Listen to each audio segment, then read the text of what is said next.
Alright, welcome to the weekly gaming quick save show recorded live, for some reason, at 3 p.m. Pacific time every Friday right here on twitch.tv/benreacts.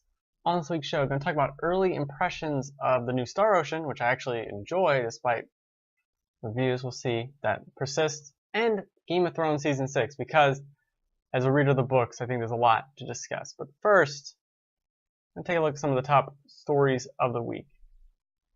Now, we're still recovering from E3, not a lot going on, but we did finally, after what feels like 18 months of rumors, and just, yeah, we know what's happening, please announce it, the BioShock Collection. So 1 and 2 are getting kind of fully updated. The Infinite is really just the PC version, which looks really good. I don't know how you avoided how much better it looks. Anyway, doesn't matter. I'm really hoping 1 and 2 look kind of like a scene from Infinite. How vague I'll be, because that was awesome. And I tried to go back to BioShock 1 and it felt a little old and crusty, and I stopped playing because I didn't want to tarnish the memory. So hopefully this is it. Brings it a little closer to modernity. But also worth mentioning, taking a PC, all these games are on sale right now on Steam, and they get a free upgrade to the new remastered version if you already own them. So it's like $4 for BioShock 1. Totally worth buying now and just having it for when this happens in September 13th, I've written down. Don't sleep on this. Don't sleep on it. BioShock, one of the best games of all time. That's how I felt at the time. And when I tried to replay it,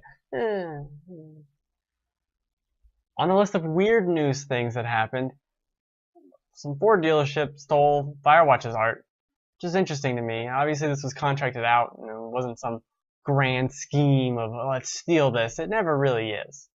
And maybe it kind of is, but regardless, this got me thinking about art in the modern era, and the whole idea of you could work on something for a long period of time and then release it, and it just becomes someone's Photoshop background, or they twist it and rotate it and make weird things out of it for no reason. It becomes part of a meme. You know, you never quite know what's going to happen with your art when you put it out there. I'm using a lot of air quotes.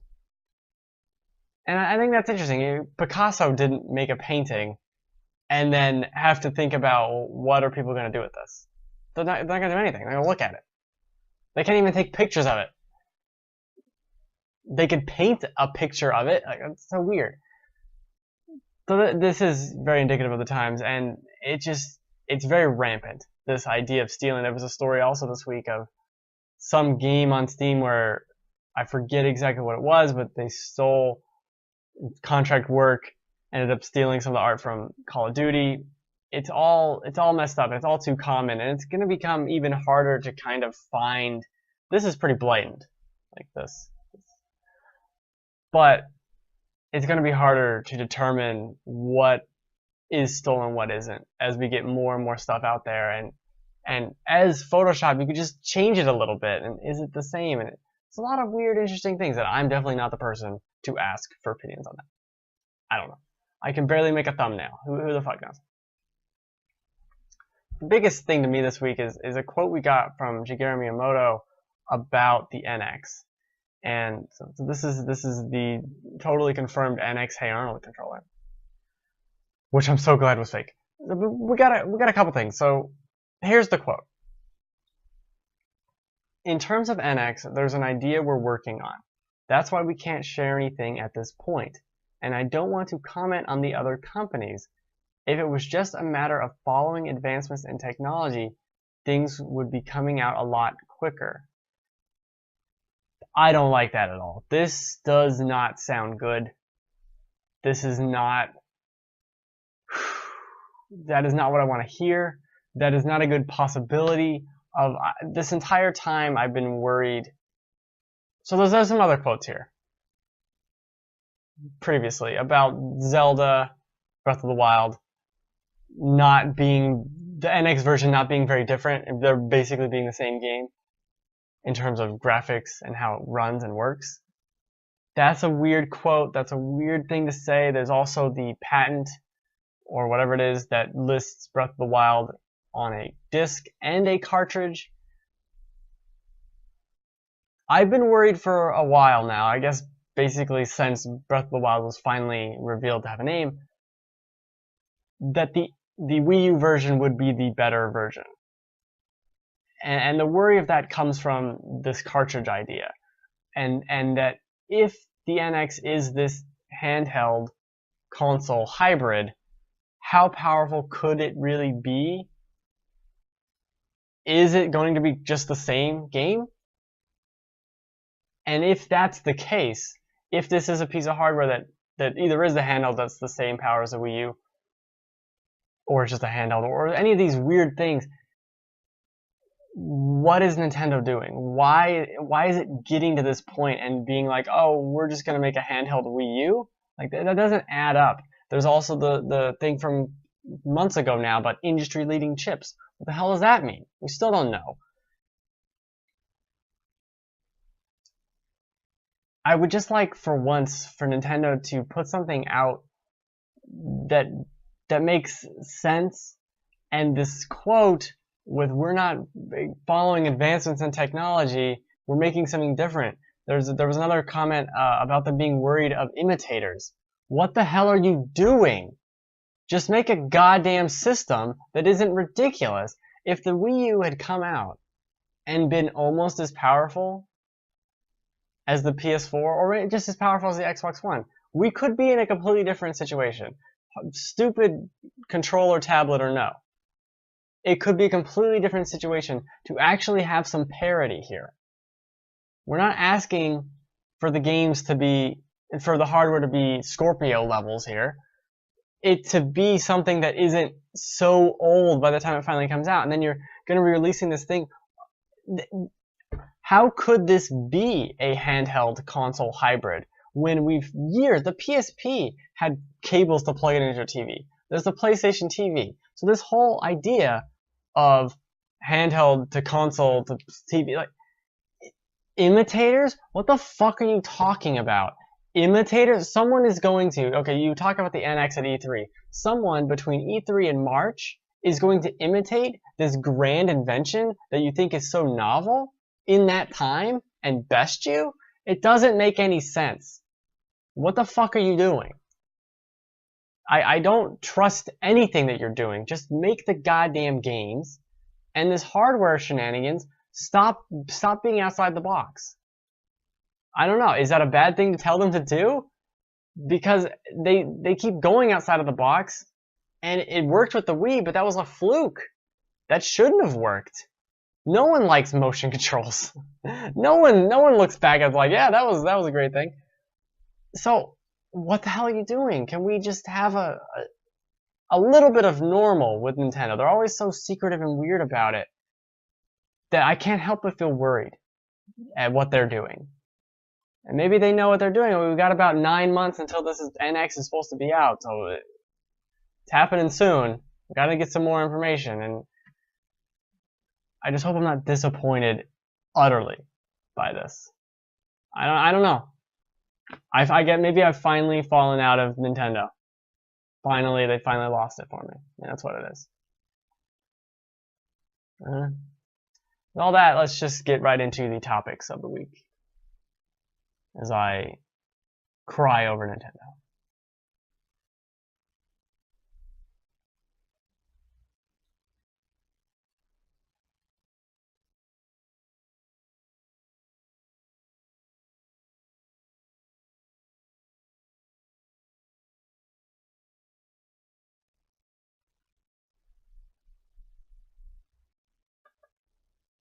I was making so much noise. There we go.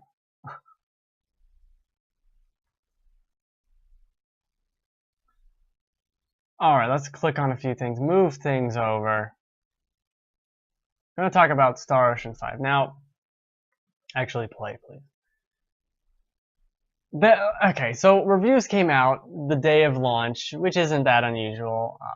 Maybe it's a little unusual with a lot of JRPGs if you've been following recently. A lot of times you get these games pretty early, and the stuff like Bravely Default gets reviews up much sooner. The new Fire Fate's FE sharp +5 idle game. Good, I'm glad I picked this part where I start to save the game.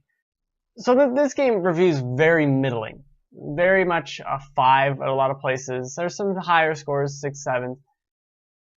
So I was concerned, but I've been a Star Ocean fan since 3. I really enjoyed 3. I even really enjoyed 4. I think 4 does something incredible where it has a whiny protagonist that actually has reason to be whiny about stuff. That's unheard of, I think.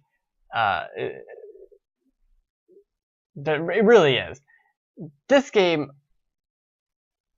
the beginning, you see these little tutorial things. The beginning is a little tutorial happy, and it is just little splash screens. But I find some of the things it does very interesting, and the combat especially is very Star Ocean 3 in a good way. It's a little basic because if you've played a Tales game, it's not as many combos or as many special moves you can do. But still, you're running around a 3D plane. There's no loading into these battles. It doesn't even like do a crazy splash screen. It's just all of a sudden like it'll happen right here. You're just walking. Stop looking at the ocean, dude. Like, oh, battle time. Like, I just take out my sword and start fighting. And there's something about how it all works with that is a lot of fun. The idea that you could be walking around this overworld and all your party members are there. You can see them. And they can just start talking to each other. And then maybe while they're talking to each other, you get into a battle. And they're still talking to each other. And then they end up talking and they finish the battle. And you keep walking and you find treasure and you do all this stuff. And it's all uninterrupted. Is really incredible to me. I love that idea. It's so seamless. It doesn't hiccup or fade or do any weird shenanigans. There isn't, like, your treasure chest, you don't have to stop to pick up treasure chest and, like, do a little animation and do, you got this. It's just, yeah, here's a treasure chest. You can keep walking. You're just, like, running by treasure chest. You don't even stop. The information pops up on the side. You get to an enemy. The battle starts. People start talking, and now you're in a cutscene. Now you're just in a cutscene because you were walking around and you found the next thing. And everyone, and the whole party's walking around talking. And that's a lot of the cutscenes, is just people talking and in the normal camera. So you have normal control of the camera, normal control of movement, except you're walking instead of running. And you can look around and see what they're doing. So it's a little weird, and you could look at it and say that's kind of low budget and not as effective as, you know, the camera angles for every little thing. But having people walk around the world and actually talk about their adventure as they're going on the adventure is really interesting. Now, that being said, this game is very weird. It's very striking and very obvious if you play JRPGs, a decent amount of them. There's these like little specialties that you can learn. Like, now you can harvest this item in the overworld. Now you can do this. Now you can do that. Various little tasks that are minor and fairly optional, but you probably want to get them. Anyway, if you played a lot of JRPGs, you kind of know that they can be talky. This game definitely is kind of like that, but not really. There's a point at the beginning of the game, right before this, where you go to the mayor and you say, hey, we need to go to this town to get something, to get help, because we're being attacked by bandits or whatever. And the mayor's like, okay, yeah, sure, that makes sense. And then your friend has a line, and then you have a line, and then you leave. Like, it's a straight up minute cutscene of something that other JRPGs would take minutes and minutes of, like, shocked faces and, I don't know if you should, why don't you sleep on it, why don't you do this? And it's like, so many JRPGs kind of get convoluted in this idea of over talking and over explaining, and this game is like the polar opposite, to the point of where, like, yeah, we could kind of use a little more explanation for some of this. You're just going through it, just zooming through things here. There's another point where some characters show up, and they're like, yeah, we're here to help, because they like come in a boss fight.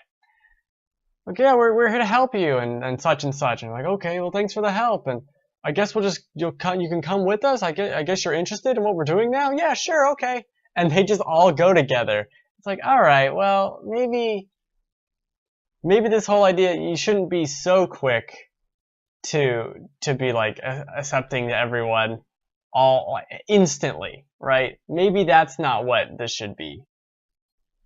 Oh, I'm dropping frames. Well, worst thing that happened. So that there are issues like that, and as I said, because a lot of these cutscenes are you just walking around maps, you can't really get a good view because your character's in the middle of the screen, so you're trying to like poke around and kind of see what's happening, and everyone's just standing around, as would be in normal life. People aren't having these weird discussions spaced out the way they are. So you can walk around and look at them, and then when it actually has a cutscene, a more traditional one, it's pretty cool. It kind of makes it like, oh, this is different, this is important, let's pay attention. As opposed to, I guess, the latest Tales games where everything has that production value, and it does look nice, but like every single cutscene and like this character's introduced and they do their stupid little cute thing, which I like their dumb anime cute thing, but for minutes on end, this game does not do that. This game is very much, I made this joke, a JRPG in fast forward. Within the first 2 hours, you're fighting a bunch of battles. You've had 4 different party members already. You've been to 3 towns. 3 towns, 1, 2, 3, 4 different areas, a boss. Like within 2 hours, you're cruising. You're cruising through things. You're leveling up what feels like every 4 battles. Like regardless, it feels very fast. And even stuff like the equipment. You'll go to a new town. Oh, here's a new weapon. Well, this weapon does 30% more damage than the previous one I had. And as I get further, stuff like that is lower, but it's still like, oh, here's a new sword, and it does 15% more damage. Like that's a big leap. You need that sword. You don't just kind of want that sword. Oh, it's plus 15, and the sword I have is plus 12. I don't know. No, this is like, you need to buy this freaking sword. Why wouldn't you? The same goes for armor and other things. It just feels kind of weird. And there were complaints about this game being, maybe not rushed, but light on content. But I kind of, so far, at least I'm about 9 hours in, so far I like the idea of it being kind of abbreviated and sped up. Not every game needs to be a 60-hour JRPG. If this can be 30 hours of decent content, that's an improvement, especially to a lot of people who are turned off by these long, drawn-out cutscenes that don't exist here. And the longest cutscene I've had was 5 minutes, maybe, and oh well, there might have been one that was longer, but you could walk around, and stuff was happening. And that was one. In 9 hours, there was one long cutscene I could really point at. And technically, I guess there was a boss right before that, and then another decently long cutscene, but it's like, what the hell's going on? And so far I haven't had to grind. I did get to a point where I just am, actually, where this boss like destroyed me, so I have to leave and grind a little bit. But besides that, it's just normal wandering around, beating shit up, and that's fine. So the battle system, weak attack, strong attack, you hold down the strong attack or weak attack button to do a different skill. You're basically alternating between basic attack to strong attack to basic attack to a special move. And as you do that, you'll see things pop up when I'm in a battle that says like cancel and then a percentage. So that's a percentage of how much damage the next attack does. So it goes 125%, 150, 175, 200%. So the last attack is double damage. So you basically want to keep alternating these skills and setting up combos. That's really cool. The gauge returns. Each Star Ocean has had this gauge of bonus experience or fall or whatever it is instead of gold, the currency, and SP, which is in this game you use to get those specialties that I talked about and level up skills and other roles. There's roles. There's a lot of stuff going on, and it kind of explains it to you, but explains it all at the beginning when you only have one role to develop, and you're like, I guess at this one, I don't know. So then later in the game, you're looking at all these roles, and now you just have to start thinking about it, as opposed to what you were doing before, which was just fumbling about. But back to that. So you have this combo meter thing that gives you bonus experience based on your actions in battle, and bonus gold and bonus SP. Now, it claims to have this what it calls a rock, paper, scissors mechanic of if an enemy is doing a strong attack, they have a blue glow, so you use a weak attack on them to like break them out of that.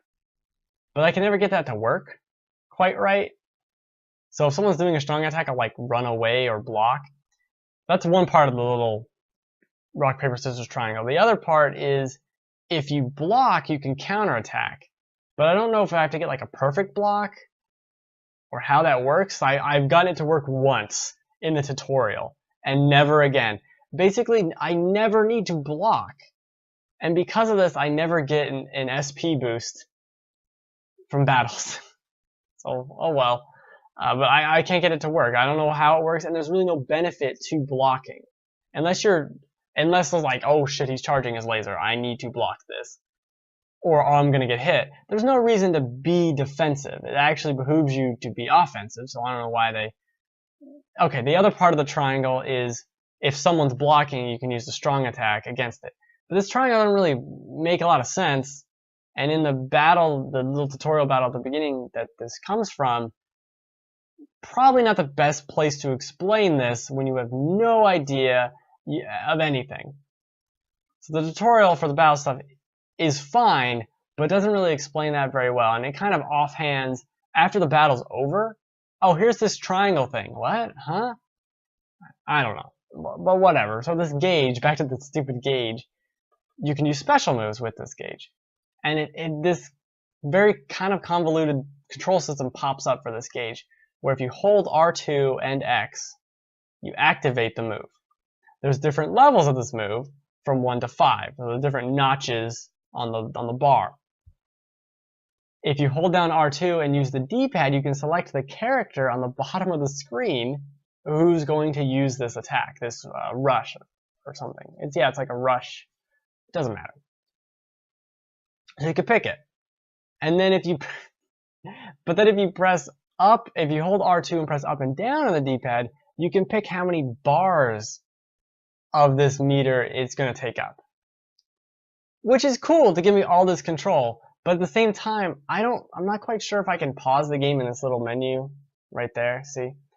I'm not sure if I can pause the game to change that or not, like, because doing it in the heat of battle when you're trying to run around, especially since X is an attack move, it's kind of confusing. I've only done it maybe 3 or 4 times, that special thing so far, but I really enjoy it. That's basically the point here. I've had a lot of fun with this game so far. About 9 hours in, I don't necessarily understand these 5s that it's getting.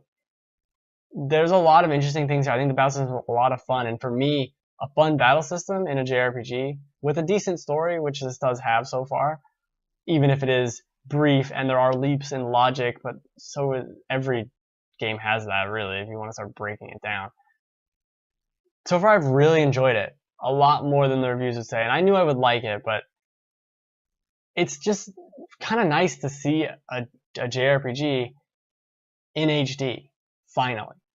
Like I had put Tales of Zestiria, but I played that on PS3, so this is the first real one like that, and it's awesome.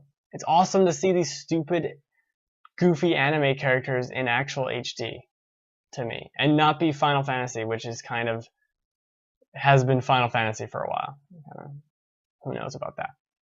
But I really enjoy it. I'm hoping by the time I finish this, it hasn't come like, oh my god, what the fuck happened to Star Ocean? But I don't think it will. How could it? How could it fall off a cliff? Well, it could. It could, because as I get further in the story, there are more instances of like, alright, what are you doing? Why are we so quick to forgive this very strange thing that happened? Let's just keep traveling with them. Okay, let's not talk about it too much. You know what? Don't think about it. That's kind of what these cutscenes can sometimes feel like. Like, don't think about it too much. Just no, we're gonna do a couple of clips back and forth, and we're gonna leave. Don't think about it. Don't think about it. Oh, there's also, when you're in towns, there's like this little mechanic where you walk into this circle, and all your party members go scatter, and you can talk to them, and have these little conversations, and those are interesting, but it's kind of tedious to activate because you'd want to cycle through all of them and watch all of these cutscenes, but then you're going into a room, leaving, so they can respawn the circle, so you can go into the circle, so you can talk to two people, and then get back in the circle, go into the inn again, leave it, and then go into the circle. Like, why can't they just do all these cutscenes in a row? Like, I understand why you can't, but it's like, and I guess you're supposed to be doing this throughout the game, but there's so many of them, and I want to see them all. It's interesting to me to see all these different characters and what's going on. I don't know. There's people are saying something. I think one review said it was 30 hours. One review said it was about 40 hours. That's a big disparity. Since I'm about 9 and I still don't even know what the final boss or like what the hell is happening, I feel like this might be another case of rushing through things from reviewers. Who knows? I did spend a while kind of just wondering about listening to those dumb cutscenes. That took a while.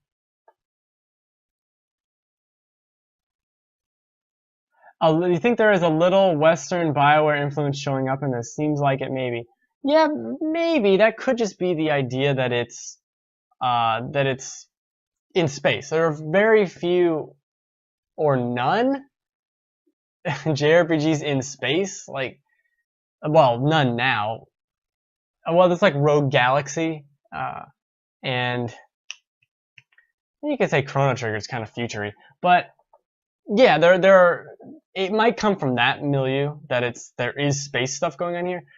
Is there some BioWare Western influence? There are some dialogue choices you can make in these side conversations that go on, so that does kind of lead to what you're saying. As far as the other stuff, I don't know. There could be some reaction to it, but as I was talking about with how brief some of these cutscenes are, the cutscenes in Mass Effect or in Dragon Age are anything but brief. They're very much about the talking heads back and forth, and this feels almost like they looked at that and said, and looked at other JRPGs and said, like, nah, let's do something else. Let's have it where everyone's just walking around the world and they're talking.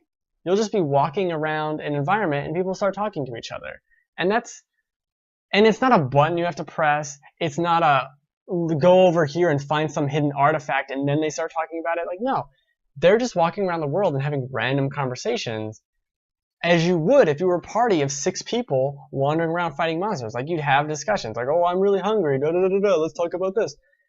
And that feels different. So I guess there could be some Western influence, maybe, and then there is a lot less grinding except for where I just got, because they took away my healer.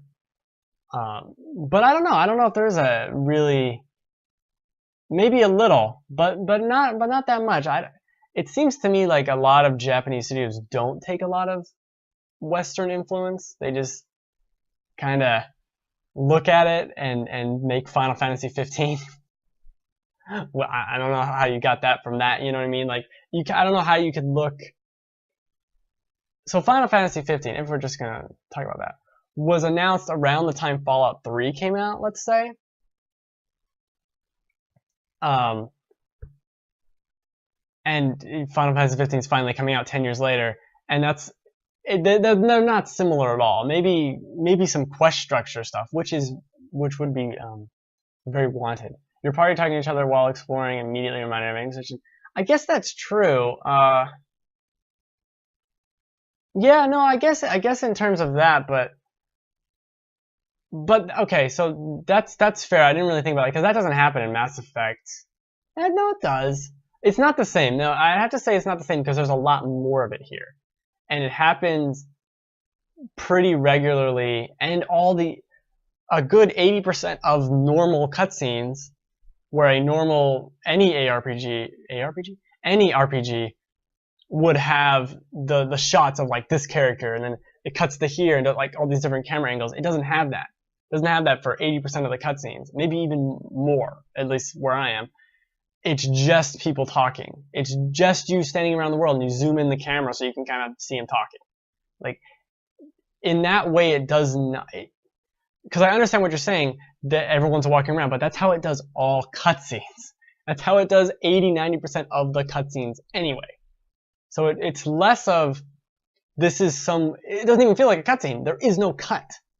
there is no scene for any of these scenes. Like, at least with Inquisition or with Mass Effect, you walk up with someone and now there's a thing. It's this set piece moment. There are moments like that in this game, but not a lot of them, at least so far. For big moments, sure.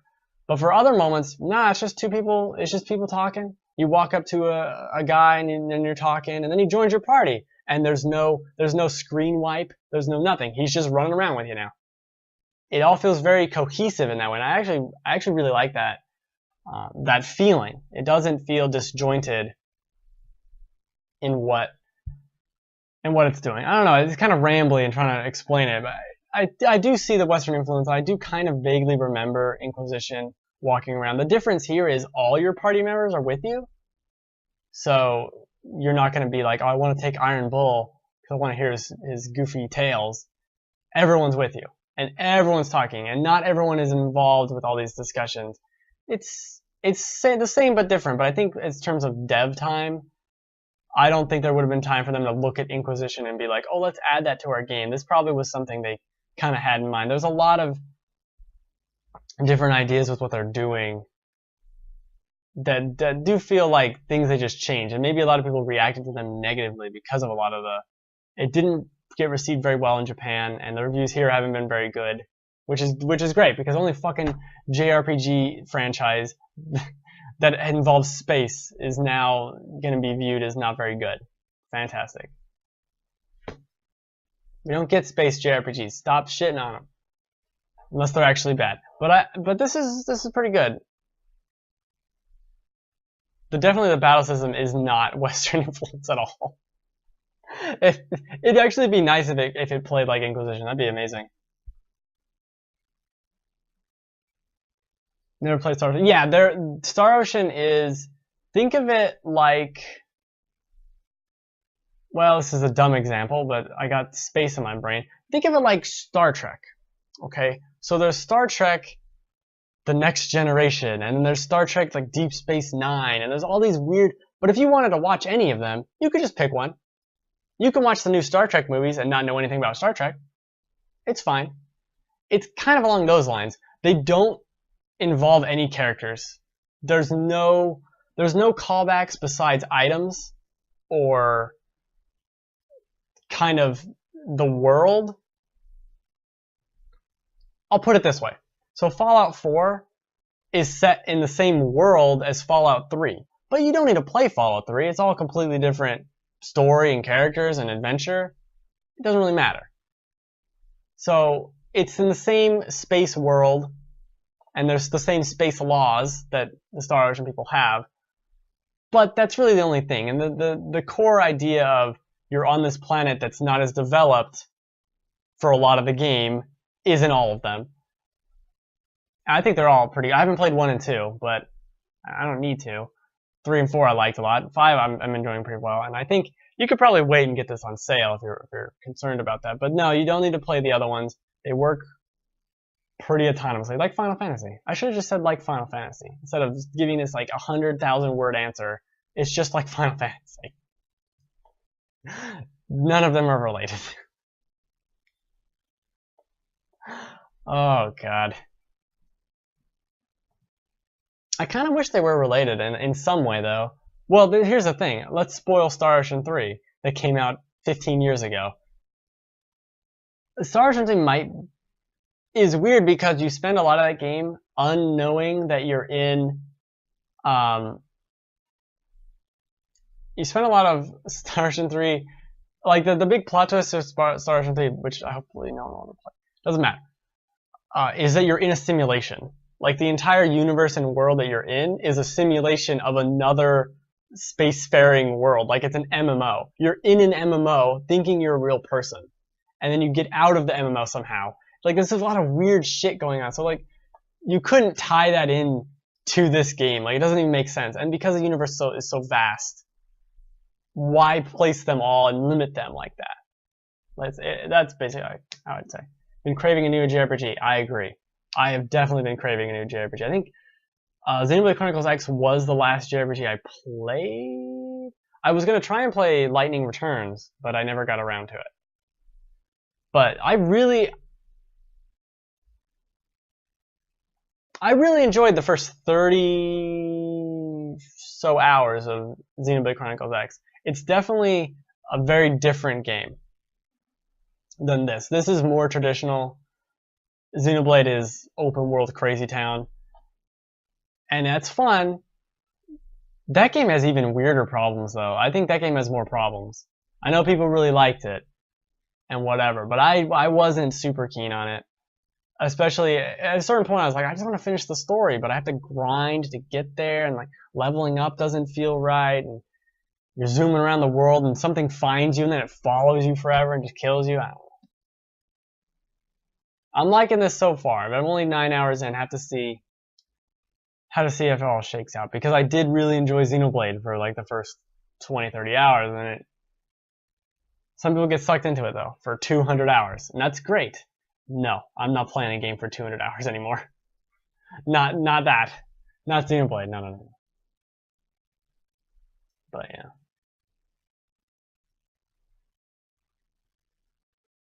If there's no other questions, pack up your books and go home. Otherwise, got to move on to Game of Thrones. I really do enjoy it. There is a soft spot, and I am very easy to please with JRPGs, like traditional JRPGs, because there's so few. There's so few. The last great one I played was probably Ni no Kuni, which was phenomenal. This is not as good as Ni no Kuni. I won't kid myself that one. Still very good though. So far. Spoiler. Oh, I have a spoilers button. Boop boop. Why is it right there? Oh jeez. Now I'm just clicking shit. Alright.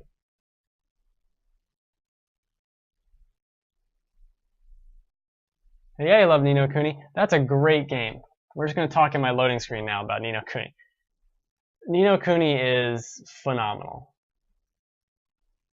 I tried to get the platinum, but it ended up being too annoying. Well, I didn't want to do it all. But it's a great game. Great.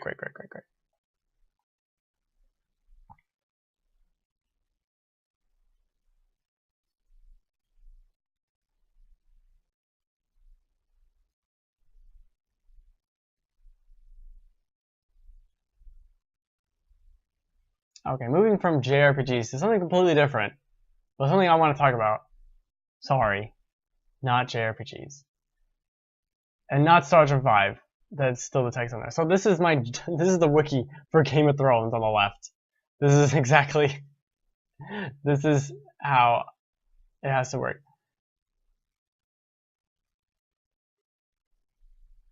Oh, let's just want this. Yeah, okay, we're just gonna talk about Ni no Kuni now. I wanted to platinum it, and there's only like 3 trophies I'm missing, but one of them was for clearing the little Colosseum. One was for capturing all of them, which I did kind of try, but I didn't know there was a trophy for it. I would have been trying to get them the entire game had I known, or had I realized. I thought it was like get 90% of them, which is easier. There was one other trophy I didn't get, but I like. Oh, it was probably the one for maxing out the level, which I never did because at that point, who cares? But that was a great game. That really phenomenal. Just talk about Ni no Kuni. just talk about Ni no Kuni, and while I fix this, and boom.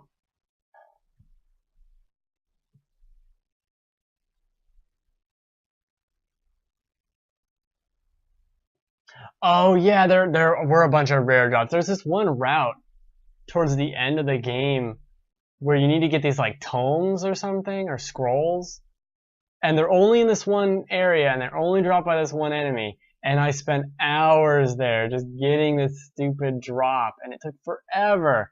Yeah, that killed it. That killed it. I got the platinum in Tales of Zestiria, or no, Tales of Exilia, which was my first platinum. So I did that. So that'll be good. But oh yeah, and the sequel, Ni no Kuni, totally down for that. Just, it's probably still a year or 2 away though. I wouldn't be surprised. That was totally it. Yeah, it's these scrolls, and it was like these trumpet guys. It was these flying trumpet things that had the scrolls. And there's this weird poison swamp area. It was one of the later game area. Well, the game kind of has two endings, but it was like one of the areas towards the first ending area. Yeah, it was scrolls or some shit. I was playing the Japanese version, so I don't know exactly what it was called. But yeah, it was like you need some scroll and like some other dragon bone or some dumb shit. Yeah, I don't even remember why you need them. Why do you need that stuff? Was it like for synthesis? Synthesis? That must have been it. That must have been it. This is not Game of Thrones. Ni no Kuni. Ni no Kuni. Yeah, I'd definitely be more excited for Ni no Kuni than Star Ocean, but beggars can't be choosers with this. Alright. I'm restarting this whole thing. Restarting this. No, that's funny.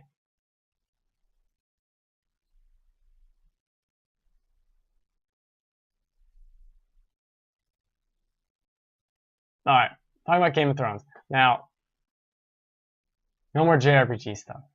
Now I'm a big fan of Game of Thrones. And as we just completely 180 and pivot into the new thing. I've read all the books. I liked all the books. I know there's a lot of people, Feast for Crows is boring. You're an idiot because that book's great. Same with Dance with Dragons. Great book. Both of them great. I don't understand these people who read the other 3 books and thought those were great and didn't like those 2. I don't get it. Doesn't matter. So without spoiling it, oh shit. Without spoiling, while I put the giant spoiler plot line first spoil it without spoilers. Talk about it without spoilers. This season was really good. Definitely a step up from previous season. The action was a lot of great stuff, a lot of good twists, a lot of good deaths, a lot of good stuff. Can't go into it more without that. There is a big problem with season 6 of Game of Thrones in that the dialogue really suffers, I feel like.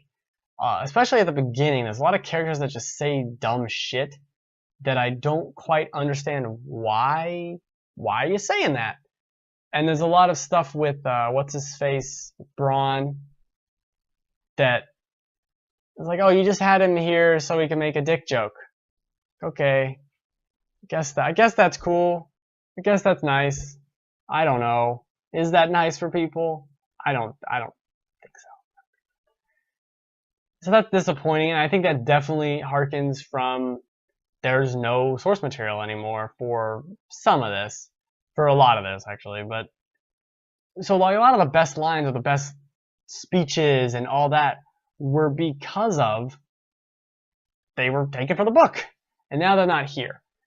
And a lot of stuff that's with this season, which I'll get in with the spoiler part, is very different from the book, and in ways that still make me excited to read the next 2 books.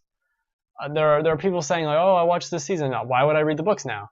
Or I wish I had read this in the books. It's like, man, these scenes are going to be so much better in the book because the books just have that time. They have so many more characters, so many more events. There are entire plot lines that aren't in the show. There are characters in the books that are in vastly different parts of the world than where they are in the show, even at the start of season 6. So with that, and so I don't forget anything, spoilers. Let me move this down because the spoilers thing shouldn't be a giant. Maybe I should go up here.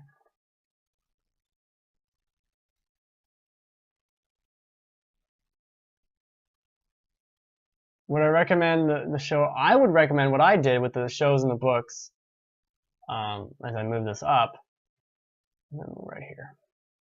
I've watched the first 3 seasons, and then I read the books, which is kind of weird. And by the time I finished the books, season 4 was over, and so 5 and 6 I've watched after reading the books.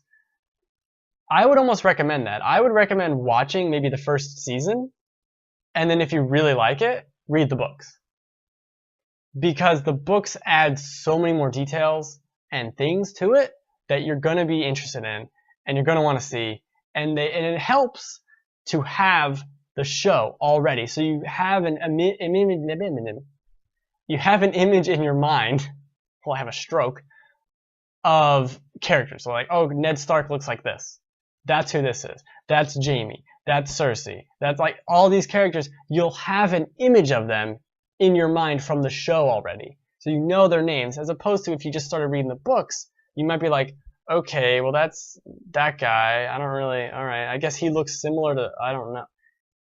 You're gonna have a leg up in terms of that, because there are a lot of characters, but because I'd watched the show, I wasn't confused as much. I was like, oh, that's that guy. Okay, I remember him. They've said his name, okay now.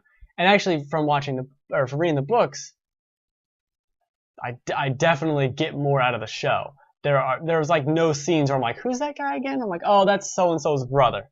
Yeah, okay. Like, I got that. There's a lot of that going on. There's a lot of stuff. We're not really in spoilers right now. But I am going to spoil everything, so you should leave before I spoil the new season. Because, like, people start coming back from the dead, and, like, think people are killing each other. That's the whole appeal of it, is the shock value, which you probably heard. You know, of these events that happen, and if you don't know about them, it's awesome. There's stuff that happens in the books too that are incredible, that aren't in the show at all. So, and I'm really disappointed by some of them because they could have happened this season, but nah, just don't have it. I'm like, all right, that's fine, but I was kind of hoping for this character to be a badass, and then you just killed him, and he was a super badass in the book.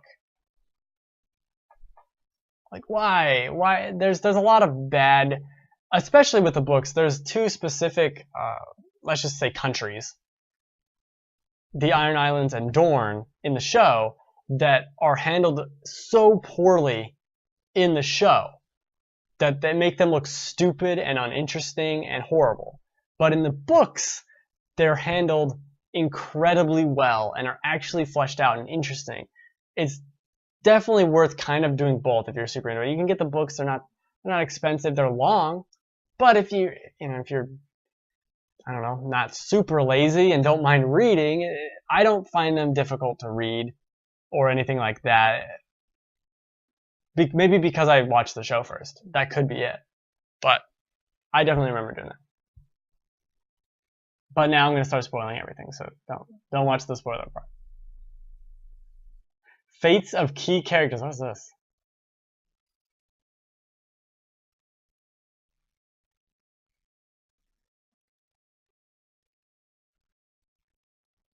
Okay, whatever. Oh no! God, that's a lot of people.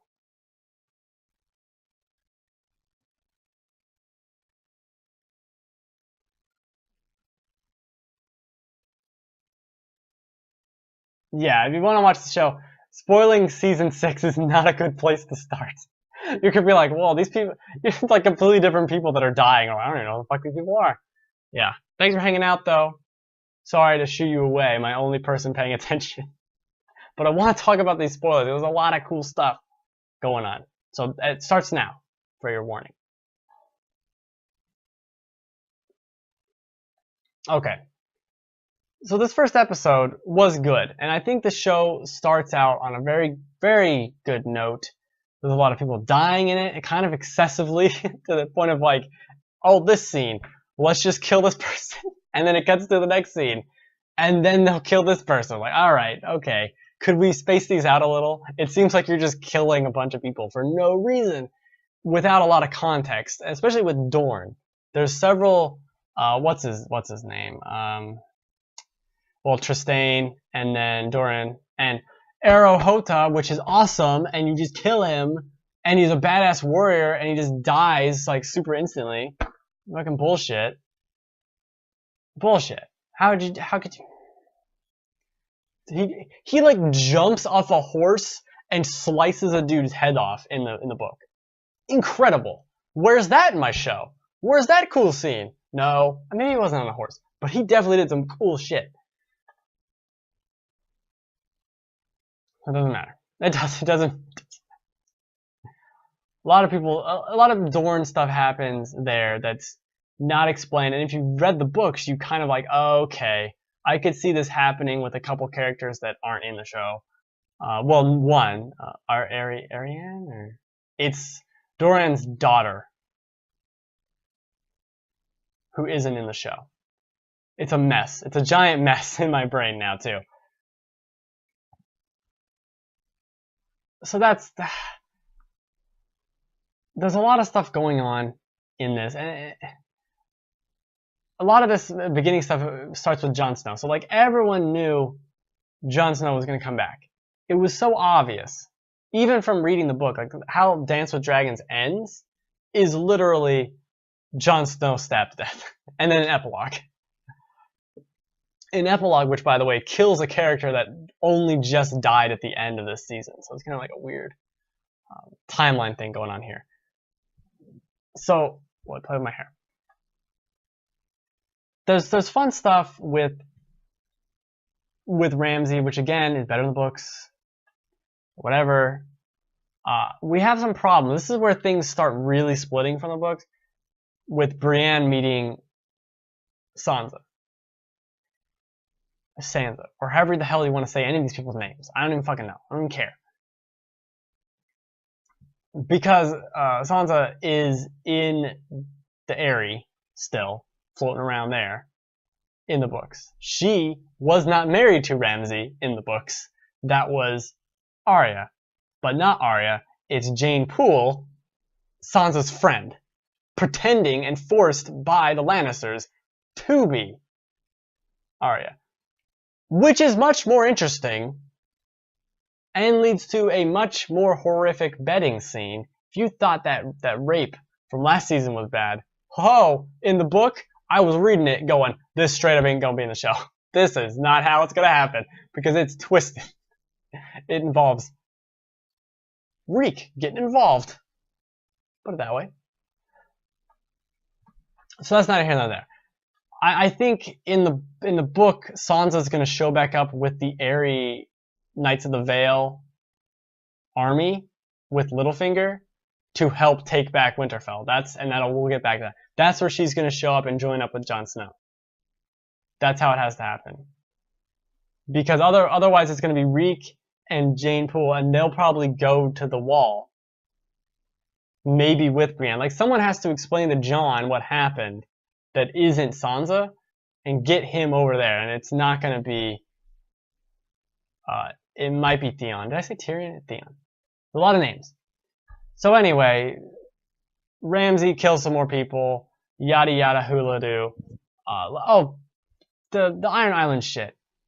In the books, it's very vague, but it is kind of alluded to that Euron is the one who killed the king, or King Greyjoy.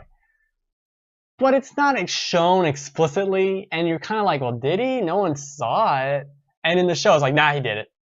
Nah, and he's a dickhead.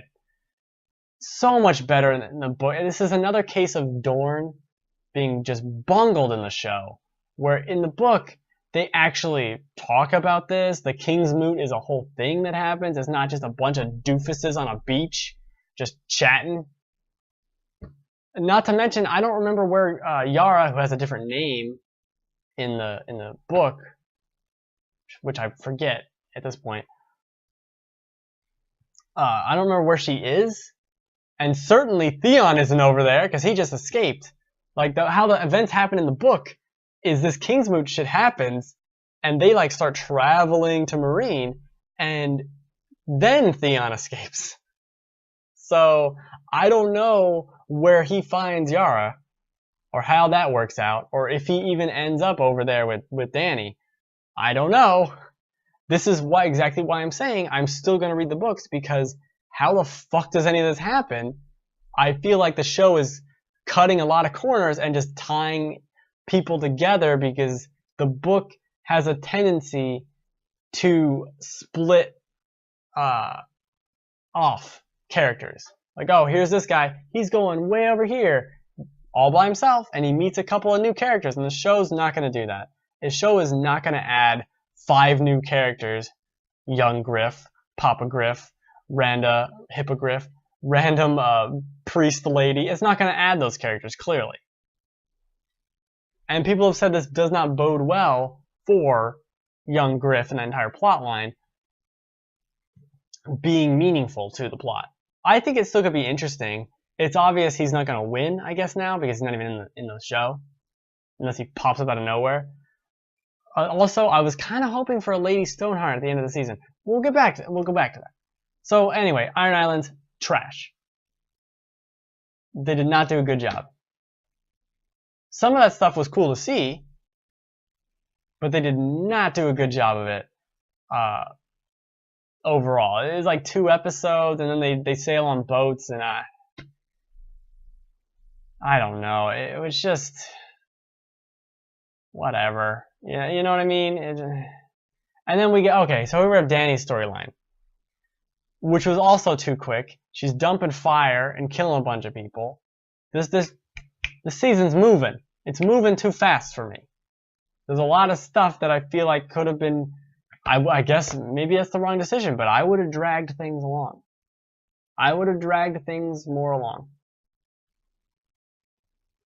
Is that right? I don't know.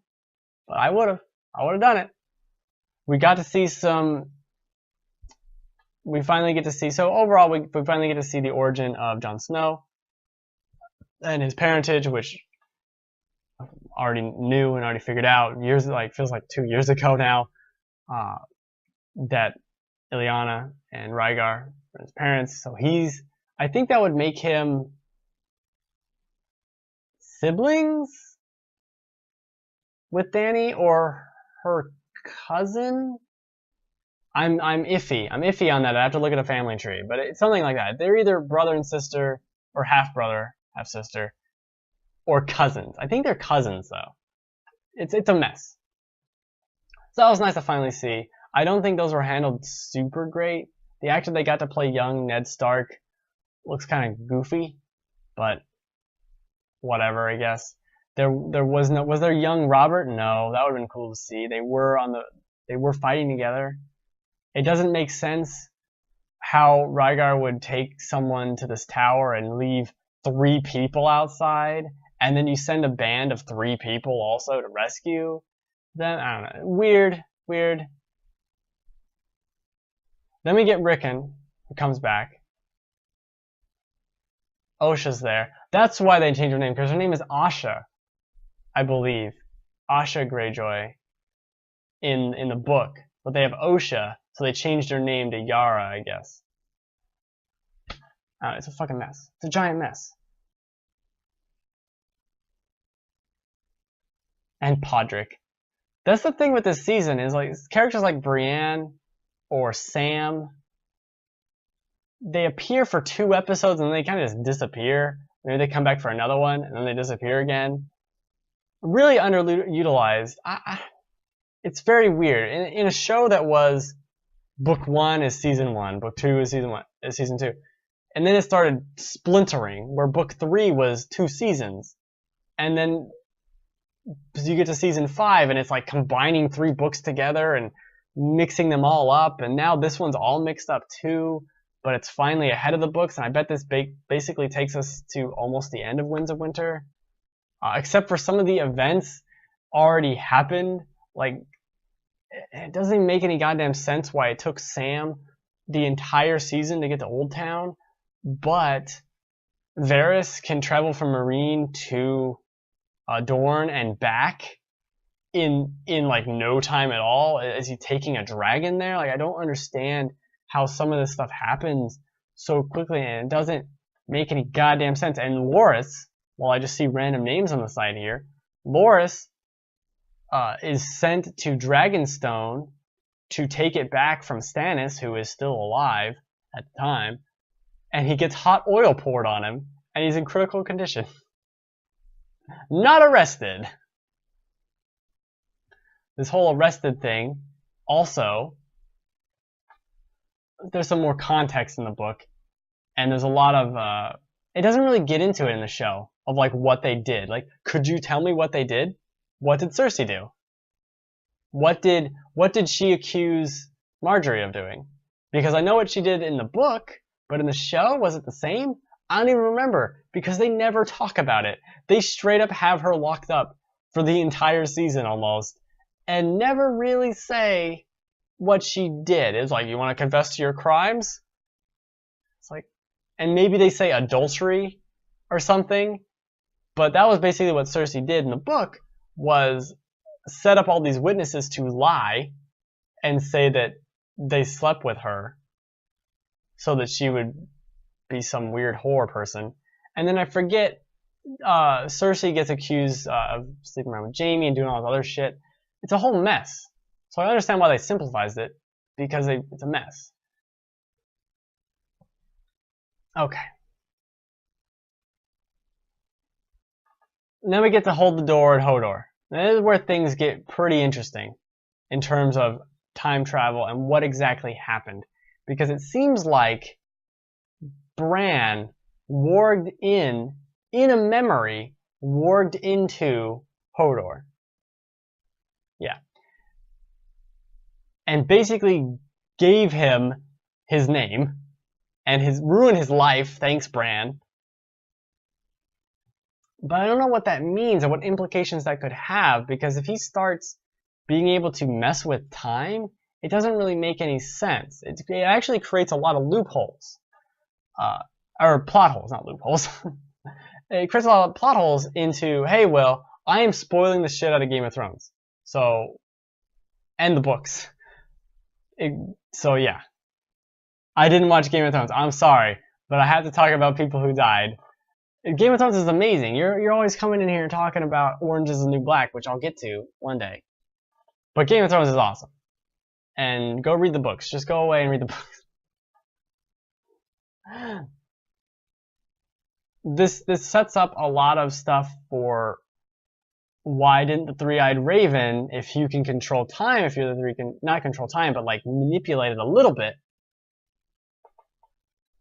The first fight, it took me a while, until like 5 episodes in to get into the show, so I could see that. If he can manipulate time a little bit, even a little bit, like Bran does with Hodor, why didn't other things transpire? Or is this the best possible scenario? Like, did he already manipulate time enough to get it to this point, and this was the best possible scenario? That's interesting. That is very interesting to me. But will this be explained better in the books? Yes, it will, and I will understand what the fuck just happened. That's plot 1. We're only halfway through the season. Oh, jeez. Blah, blah, blah. We meet Sam's father, which we knew was probably going to happen. That didn't happen in the book. Yet. It might happen. It probably will happen in the book, but it might not yet happen. Also, what happened to Jorah? He just disappears. Also, straight up, Jorah does not have grayscale in the book. So, what's that about? He is at the end of the book. He and Tyrion are still slaves that were sold to some rich guy, and then they watch like in the distance, and Jorah, I think, jumps out to stop the assassination attempt weird thing when the dragon picks Dany up. So maybe he goes on an adventure, and that's still time travel, but they're in different places is all I'm saying. And he doesn't have grayscale in the book. That is someone else. A character that is not in the show at all. The whole Tully thing with Blackfish and blah blah blah. I don't remember the Blackfish dying in the book, but he could have. That's tough for me to say. I don't remember. It does happen very easily in the book like that, where Jaime just kind of talks to a couple people and is like, "Can you guys just stop, please? Can you guys just stop being dumb?" And that's basically all Jaime does in A Dance with Dragons, which is fine with me. I enjoyed that. I don't have any problem with that at all. No problems. Blah blah blah blah blah. The Mormon, they go around. There's a lot of interesting things here, but I don't need to comment about everything. Oh, we got the Hound, who's back. rumored, there's been speculation for years now with Dance with Dragons that that was him. So it is him. What is he coming back for? People have been always saying, oh, it's the Clegane Bowl. He's going to fight the mountain. Now I'm saying, since Cersei's not on trial, and Arya is back in Westeros finally, I imagine they team up. And they fight the mountain and Cersei in some weird, convoluted plan.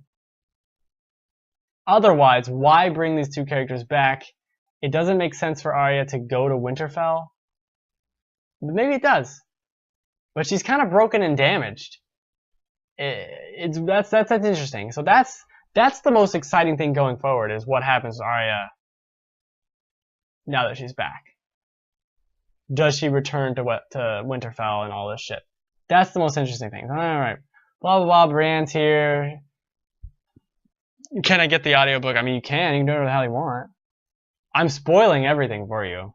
If you don't remember anyone's characters' names, if you care. Battle of the Bastards is an incredible fight scene in it. It's an excellently done episode. I don't think them circling in that fight makes a lot of sense in terms of how long they held off. Like, you have them surrounded, just charge and kill them all. I don't know why you waited. That could have been done better. It didn't seem realistic. That's the only part to me that didn't seem realistic. Everything else was awesome. There's horses and shit toppling over and flying around. Wonderful job. Wonderful job.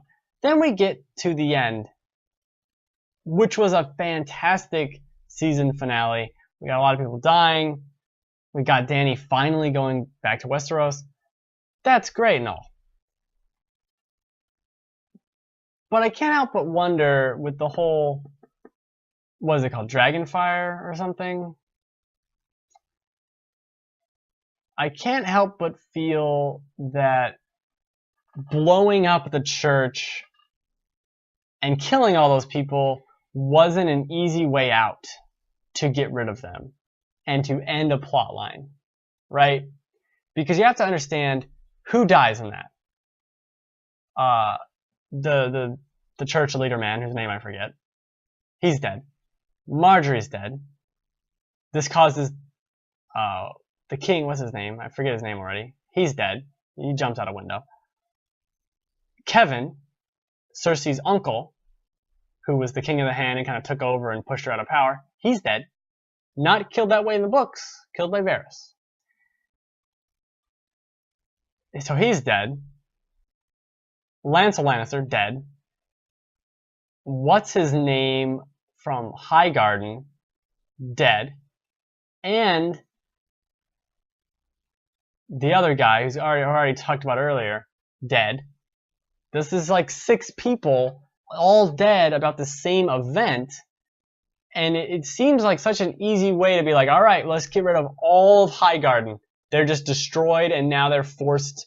It forces their hand to line up with Dorne, because they're not going to line up with the Lannisters now. She just fucking blew up their whole family. Their whole lineage is destroyed.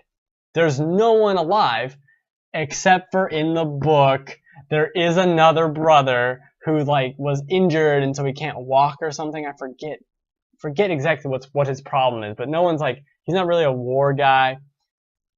So except for in the book, who the fuck knows? But that leaves that entire family in the show.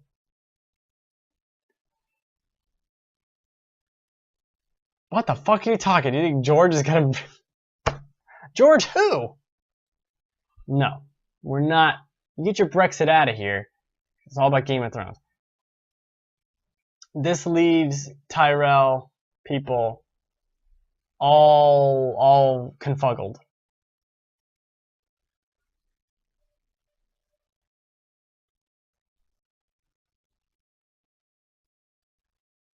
Yeah, okay, I'm just reading this thing to make sure I have all the people who died. That leaves them without an heir, because she's obviously the only remaining person is too old. There's no one else, so that kills their entire family. But the house is still there, so she can side with Dorne. this leads to a lot of problems. There's a lot of shifting gears that happened here. The Lannisters have an agreement with the Freys, and the Freys, with Jaime, Jaime's not really pleased with them, and no one's pleased with them. Everyone makes fun of them, because Walder Frey has been there for 800 years. He's like 105. They're just waiting for him to die. Oh, George R.R. Martin. Let me address the Freys first. So then with Walder Frey and his 2 sons, the closest heirs, dead, he's got a lot of heirs. A lot of them. That could just lead to like some weird Frey civil war. Who the fuck knows? They're all messed up. The Lannisters don't give a shit. So they're not really going to help. Especially since they're going to have to worry about Dorne and the Tyrells who have now joined up. Not to mention that Dany is secretly coming from the side. Now we got Jon and Sansa up in Winterfell with the Knights of the Vale and a pretty united North. Most of the North really do like the Starks, and they're pretty united. Now, especially the Boltons were the crazy ones. They're gone. They probably still need to go back to their city and sack that city, but whatever. They have to worry about the Night King and all that shit that's going on. Because they're the first line of defense. And then we have the Freys, further south below them, they're all fucking about. And then we have the Lannisters have to do with Highgarden and Dorne in the south. And Dany from the other side, or really any side. And the Iron Islands, which are kind of off to the side, but really close to Lannisport, where the Lannisters are from. And they're another X factor in addition here too, because if the other party of the Iron Islands starts dicking around, Euron, not Yara and Theon, that's a whole shenanigans. A whole shenanigans, which is very interesting to me. Now, could they resolve this in 10 episodes? I don't want that. That seems quick. That seems rather quick. There are rumors about it being like 7 episodes and then 6 episodes, so 13. Still seems quick. Maybe the last episode's 2 hours. I'd be cool. I'm cool with that. But I don't know. This is less of a review and more of a plot summary at this point. But they did a great job. I do think the dialogue's kind of fucked. Will George R.R. Martin address the Brexit? No. Sure. He lives in New Mexico. I don't think he really cares that much. I have no idea who these people are. There are a lot of characters. And there are a lot of characters that are already dead that I didn't even mention. There was someone's character who died in season 2 that I was like, oh yeah, I forgot his name. It's Renly. Yeah, Renly. Are you making these people? I might as well be. I might as well be. Yeah, that is true. I might as well be. Some of them, you don't know. You don't know. They could have been made up. But I'm very excited to read the book. I really hope this book fucking comes out, though. Jesus Christ. George, put the book out, please. Please.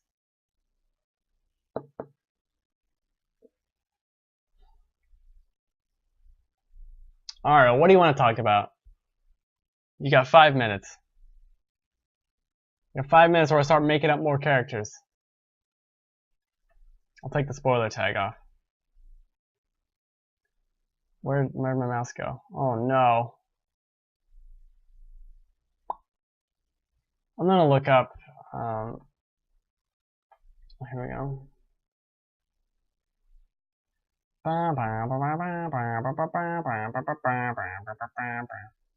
You can click on each of these episodes to see more information. There's a lot. Wikipedia is kinda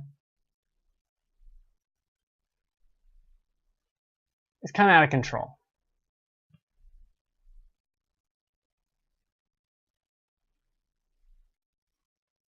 I assume the audiobooks already exist.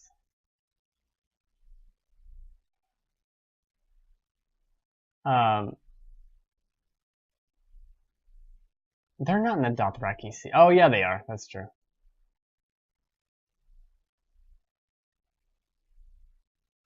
Hold on. I need to find a lineage. The heck? What's this?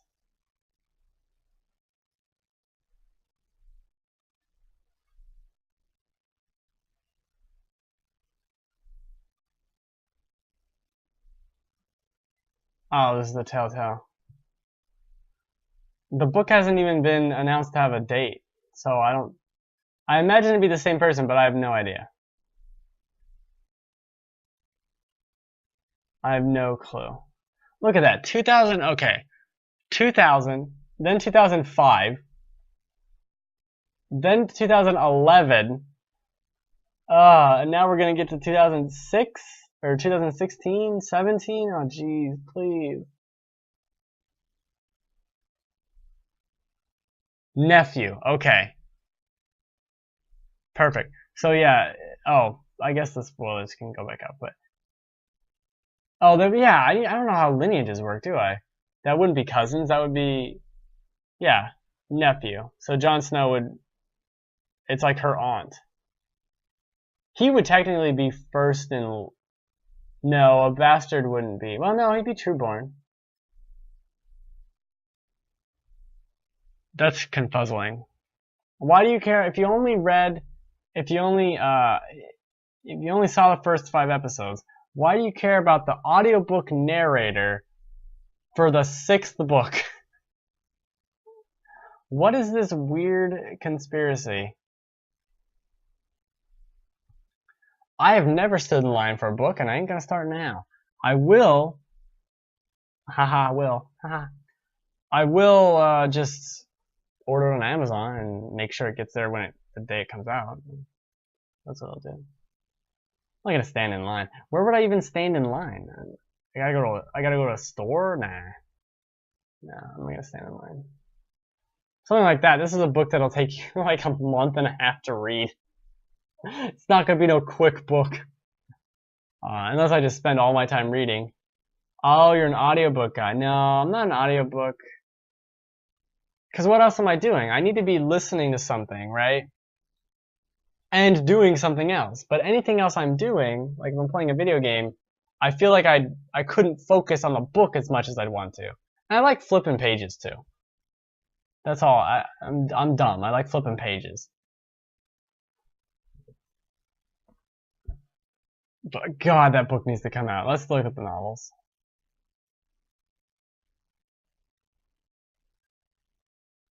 Forthcoming, yeah, for never not coming.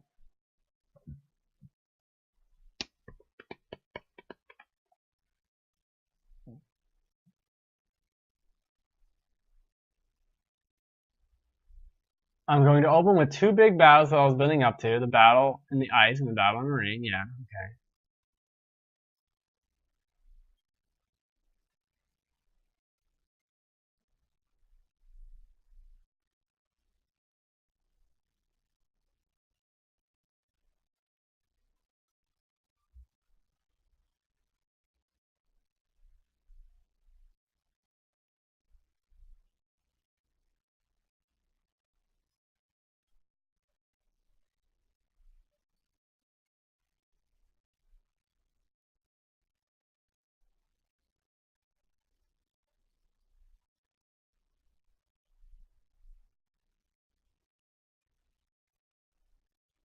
My doing something else is falling asleep.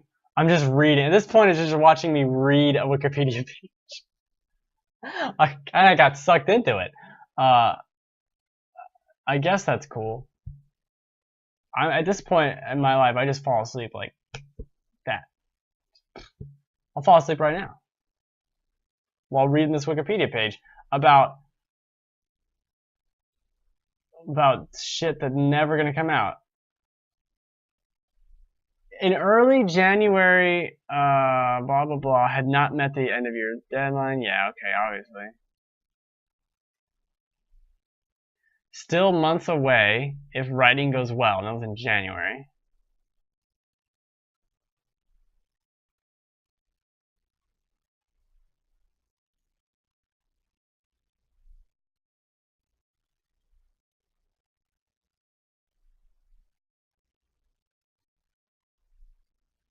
The narrator for this Wikipedia page is basically about to be me.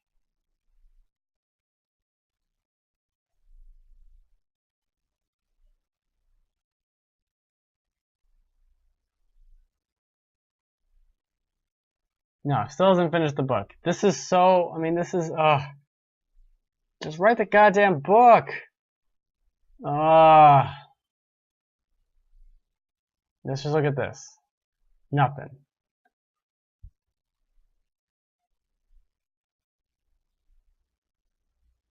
Out of control. Look at my cool Bayonetta theme that Sega made like 6 years ago.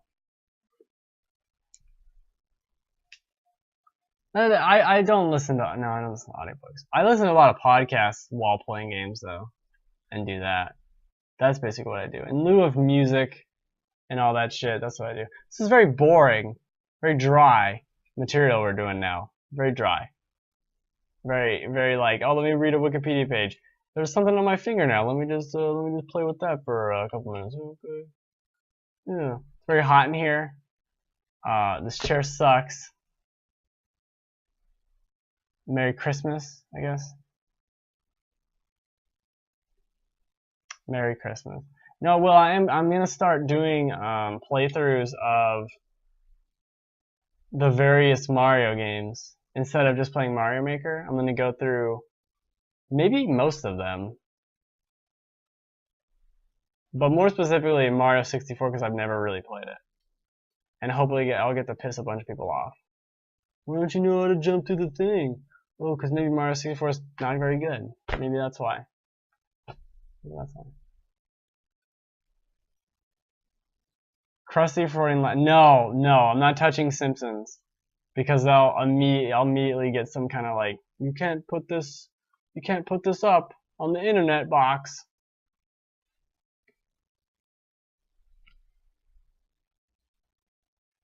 Well, that was good.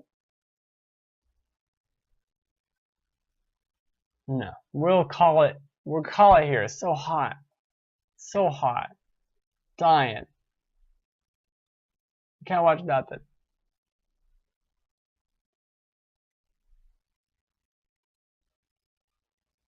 Merry Christmas. We're in another Wikipedia page.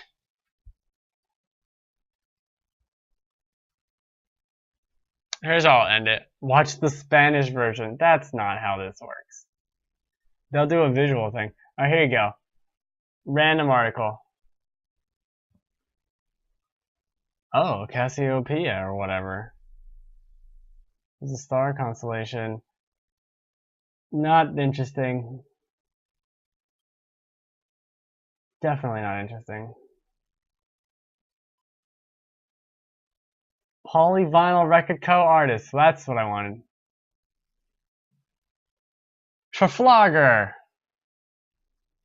That's a cool little picture.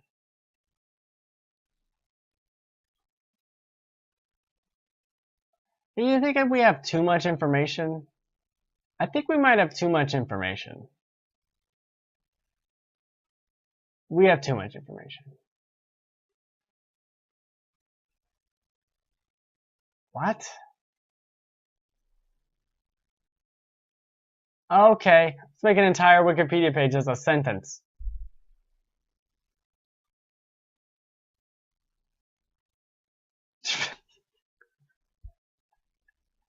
At the 2008 Summer Olympic Games. Well, that's topical.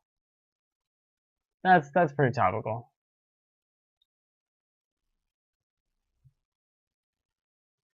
Union or Phoenicia? Phoenicia. Bud Johnson, not to be confused with Buddy Johnson. All right. Well, who's Buddy Johnson? Okay. Kind of surprised I haven't found a really interesting one.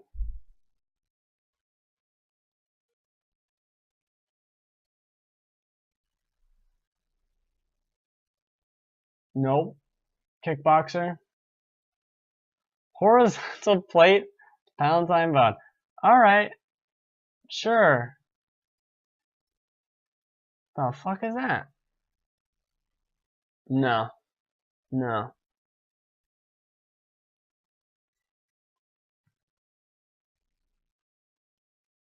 Okay, that's it. There's too much information. I gotta go. I'm scared of all this information. What the fuck is this?